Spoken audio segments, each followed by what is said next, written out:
হাদিসের আলোকে কাকে নিকৃষ্ট চোর বলা হয়? ক, যে যাকাত প্রদান করে না। খ, যে দামি সম্পদ চুরি করে। গ, যে নামাজে রুকু সেজদা ঠিক মতন করে না। ঘ, যে অন্যের জমি দখল করে।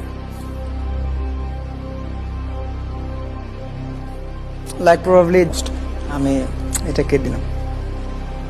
আপনি বলছেন গ, যে নামাজে রুকু সেজদা ঠিক মতো আদায় করে না, সে নিকৃষ্ট চোর।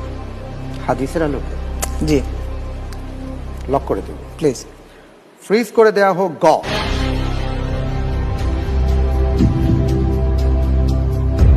আপনি যে উত্তরটি দিয়েছেন, আপনার উত্তরটি সঠিক উত্তর। বাহ, আলহামদুলিল্লাহ। আলহামদুলিল্লাহ। রাসূল সাল্লাল্লাহু আলাইহি ওয়াসাল্লাম বলেছেন এই কথাটি। আমরা অনেকেই আছি যে সালাত আদায় করতে যাচ্ছি, নামাজ পড়তে যাচ্ছি, কৃপণতা কত দ্রুত শেষ করব, তাদের জন্য কিন্তু ভয়াবহ সতর্কবার্তা। সুবহানাল্লাহ। জি, আমরা